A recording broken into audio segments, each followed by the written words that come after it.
여러분은 아무 생각 없이 흥얼거리고 있는 자신을 발견한 적이 있으신가요?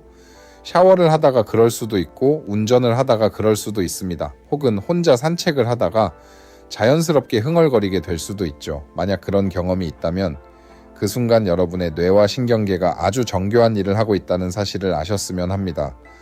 여러분은 무의식적으로 스트레스를 해소하고 몸을 다시 안정된 상태로 되돌리고 있었던 것입니다.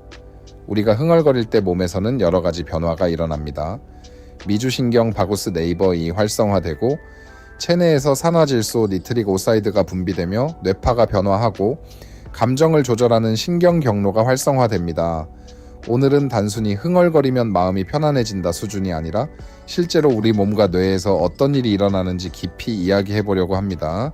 신경과학적인 관점, 생물학적인 관점, 그리고 신경계 조절의 측면에서 왜 단 60초의 허밍만으로도 우리의 내면 상태가 완전히 달라질 수 있는지 함께 살펴보겠습니다. 이 팟캐스트를 자주 들으신 분들은 제가 호흡 훈련의 중요성을 자주 이야기한다는 걸 아실 겁니다. 저는 가능한 한 매일 호흡 훈련을 하는 것을 추천드립니다. 그리고 특히 숨을 내쉴 때는 허밍을 함께 해보시라고 말씀드리곤 하죠. 사실 제가 이 방법에 관심을 갖게 된 계기가 있습니다. 아내가 임신 후반기에 접어들었을 때였어요. 몸도 많이 무겁고 통증도 심한 시기였죠. 그런데 어느 날 자연스럽게 허밍을 하기 시작하더라고요.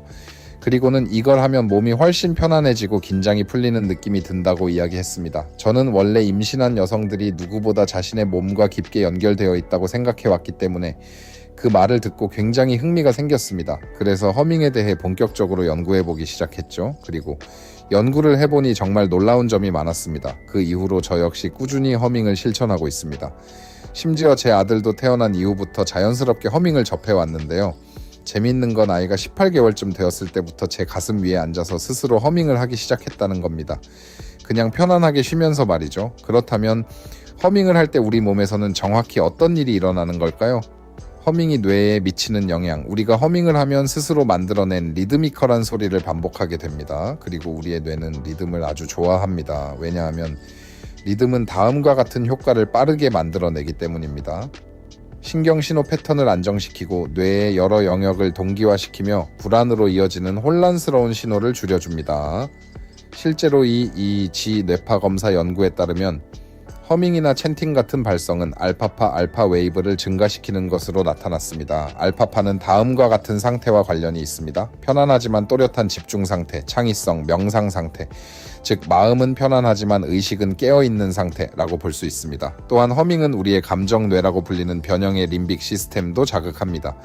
여기에는 공포와 위협 감지를 담당하는 편도체, 아미글달라, 기억과 감정 맥락을 담당하는 헤마 히포캠푸스 등이 포함되어 있습니다. 우리가 허밍을 하면 뇌는 이렇게 받아들입니다. 지금은 안전하다. 그 결과 뇌는 공포 반응을 낮추고 과도한 경계 상태를 완화하며 감정적 과민 반응을 줄이기 시작합니다. 사실 현대인들은 하루 종일 아주 낮은 수준의 긴장 상태 속에서 살아가는 경우가 많습니다.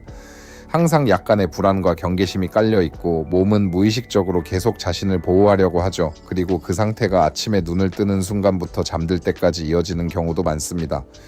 허밍은 단 60초부터 90초까지만 해도 이런 상태를 바꾸는 데 도움을 줄 수 있습니다. 허밍과 신경계의 관계, 허밍은 단순한 소리가 아닙니다. 조절된 호흡이기도 합니다. 그리고 바로 이 지점에서 신경계가 본격적으로 변화하기 시작합니다. 우리 신경계에는 크게 두 가지 시스템이 있습니다. 교감신경계, 싸우거나 도망치는 반응, 파이트 오어 플라이트, 부교감신경계, 휴식, 회복, 소화, 치유를 담당하는 시스템. 많은 분들이 편안한 생각을 하면 몸도 편안해질 것이라고 생각하지만 실제로는 생각만으로 긴장을 푸는데 시간이 꽤 걸립니다. 가장 빠르게 몸을 안정시키는 방법은 숨을 길게 내쉬는 것입니다. 그리고 허밍은 자연스럽게 긴 호흡을 만들어냅니다. 허밍을 하면서 숨을 빠르게 내쉬는 것은 어렵고 자연스럽게 호흡이 느려지며 일정한 흐름이 유지되기 때문입니다. 이 길어진 날숨은 미주신경을 직접 자극합니다. 미주신경은 신경계의 마스터 스위치 같은 존재입니다. 이 신경은 뇌, 심장, 폐, 장기를 연결하며 우리의 이완 능력, 감정 조절, 스트레스 회복 등을 담당합니다. 허밍을 하면 목과 가슴에 진동이 생기는데 이 진동이 미주신경을 물리적으로 자극하게 됩니다. 그 결과 몸에서는 다음과 같은 변화가 일어납니다. 심박수가 느려지고 스트레스 호르몬인 코르티솔이 감소하며 소화 기능이 개선되고 감정 반응이 안정됩니다. 즉 몸이 스트레스 상태에서 회복 상태로 전환되는 것이죠. 생각해보면 아주 자연스러운 일입니다. 맹수에게 쫓기고 있는 동물이 흥얼거릴 리는 없잖아요. 허밍은 곧 안전하다는 신호입니다. 고양이가 편안할 때 가르릉거리는 것과도 비슷합니다. 그 진동이 고양이의 신경계를 더 안정시키는 역할을 하죠. 산화질소와 신체 건강 또 하나 정말 흥미로운 점은 허밍을 하면 부비동에서 산화질소 생성이 최대 15배까지 증가할 수 있다는 것입니다. 15%가 아니라 무려 15배입니다. 산화질소는 혈관을 확장시켜 혈액순환을 개선하고 산소 공급을 증가시키며 면역 기능을 돕고 염증 조절에도 도움을 줍니다. 허밍을 할 때 공기의 진동이 부비동을 자극하면서 산화질소 분비가 크게 증가하게 됩니다. 그 결과 산소 흡수가 좋아지고 뇌 기능이 향상되며 세포 간 신호 전달도 개선됩니다. 즉, 단 60초의 허밍만으로도 우리는 단순히 마음을 진정시키는 것을 넘어 몸 전체의 상태를 더 건강하게 만들 수 있는 것입니다. 왜 허밍은 심리적으로도 안정감을 줄까? 허밍은 우리의 아주 초기 발달 경험과도 연결되어 있습니다. 아기가 울거나 불안해할 때 보호자들은 보통 어떻게 할까요? 부드럽게 흔들어주고 노래를 부르거나 흥얼거리며 안정시켜줍니다. 태아 시절 자궁 안에서 들리는 소리 역시 대부분 부드럽고 웅궁거리는 리듬감 있는 소리입니다. 그래서 우리의 뇌는 아주 어릴 때부터 리듬과 허밍을 연결감, 안정감과 연결짓게 됩니다.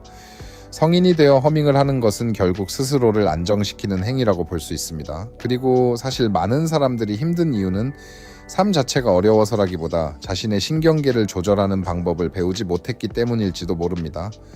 허밍은 외부의 도움 없이도 스스로를 안정시킬 수 있는 아주 단순하고 강력한 방법입니다.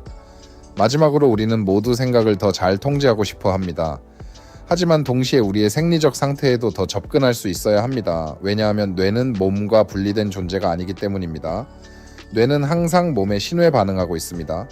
그리고 허밍처럼 단순한 행동 하나가 신경계, 감정 상태, 미주신경, 생물학적 반응 전체에 직접적인 영향을 줄 수 있습니다. 만약 우리의 몸이 하나의 악기라면 허밍은 그 악기를 다시 조율하는 가장 간단한 방법 중 하나일지도 모릅니다. 그래서 오늘 여러분께 작은 제안을 드리고 싶습니다.